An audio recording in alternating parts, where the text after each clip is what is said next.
UP police की ओर से ये भी तर्क दिया गया है कि अतीक के खिलाफ हमें डिजिटल सबूत मिले हैं। अतीक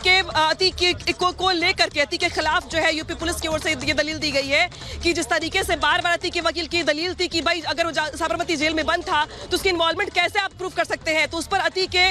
वकील के बाद जो यूपी पुलिस है, यूपी पुलिस की ओर से ये कहा गया है कि हमें अतीक के खिलाफ डिजिटल सबूत मिला। डिजिटल सबूतों में बहुत सारी बातें सामने आ सकती हैं, जिसमें सीसीटीवी फुटेज भी हो सकते हैं, call records, voice recordings, voice note, इसके अलावा बहुत सारी चीजें जो होती है वो डिजिटल में ही कंटेंट में आएंगी। लिहाजा ये माना जा रहा है कि जिस तरीके से यूपी पुलिस ने तर्क दिया कि हमें डिजिटल सबूत मिले हैं, तो ऐसे में इन सबूतों के आधार पर यूपी पुलिस ने ये ग्राउंड बनाया है कोर्ट के अंदर कि हमें 14 दिन की न्यायिक हिरासत चाहिए, जिस पर अतीक के वकील का ये बार बार कहना है कि अगर आपको चाहिए।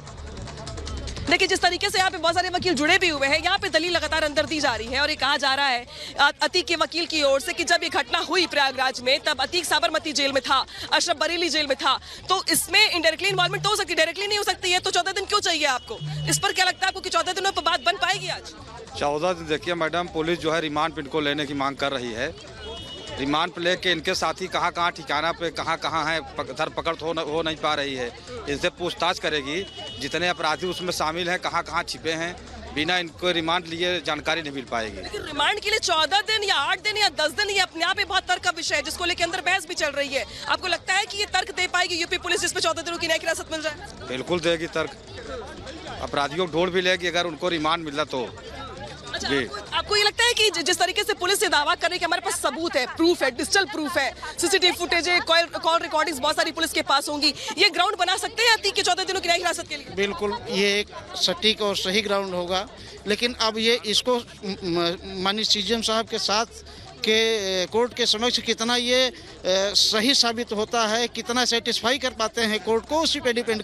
करेगा कि कितने दिन का रिमांड लिया जाए। आपको ओवरऑल पूरे केस को देखकर क्या लगता है, 14 दिनों की न्यायिक हिरासत मिल जाएगी या अतीक के वकील की जो दलील है कि भाई डायरेक्टली इन्वॉल्वमेंट तो है नहीं इस पूरे के पूरे घटनाक्रम में, अगर कुछ पूछताछ करनी है आपको तो 4 दिन बहुत है, 6 दिन बहुत है, 1 हफ्ते बहुत है? दोनों बातें आपकी सही है, लेकिन ये मजिस्ट्रेट का न्यायिक विवेक है, ट्रिपल मर्डर केस है। अगर उनको लगता है कि ये 4-6 दिन में ही ट्रेस आउट हो सकता है तो वो 4-6 दिन की दे सकते हैं, अदरवाइज पुलिस जो 14 दिन की रिमांड मांग रही है वो भी दे सकते हैं। तो ये न्यायिक विवेक का विषय है। तो देखिए यहाँ पे ये जो है विशेषाधिकार कोर्ट रूम का है और देखिए जिस तरीके से यहाँ पर बहुत सारी बातें दलील यहाँ पर रखी जा रही है, उसको देखते हुए कहा जा रहा है कि तो ये न्यायिक विवेक का विषय है कि कितने दिन की पुलिस को रिमांड मिलती है। 14 दिन की रिमांड की लगातार मांग पुलिस की ओर से की जा रही है, लेकिन अतीक और अशरफ के वकील अब ये बात कह रहे हैं, अब ये दलील दे रहे हैं कि अतीक और अशरफ को कोशिश की जा रही है। समझिए वो लोग जिन्होंने पूरे प्रयागराज को कुछ सालों पहले परेशान कर रखा था, अब उनके वकील कह रहे हैं कि अतीक और अशरफ को परेशान करने की कोशिश की जा रही है।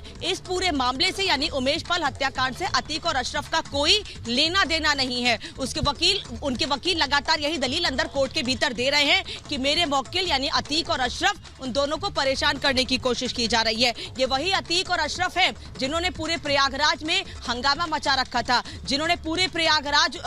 में लोगों को परेशान कर रखा था, और आज उनके वकील कोर्ट के भीतर ये दलील दे रहे हैं कि मेरे मौकिल हम यानी कि अतीक और अशरफ दोनों को परेशान करने की कोशिश की जा रही है। सीधे सीधे क्लीन चिट वकील दे रहे हैं और कह रहे हैं मेरे मौकिल का इस मामले से कोई लेना देना नहीं है। और यही बात लगातार अतीक अहमद भी,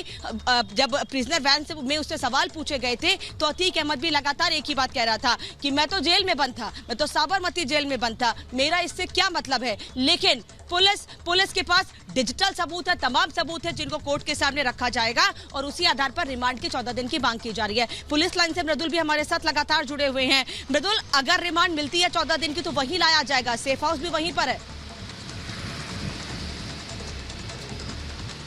बिल्कुल, लेकिन रिमांड को लेकर पुलिस एक अहम बात कह रही है और वो सबसे बड़ी बात ये कि इस पूरे मर्डर में अतीक एक मुख्य किरदार है, अतीक एक मुख्य कड़ी है और उसे सब कुछ पता था।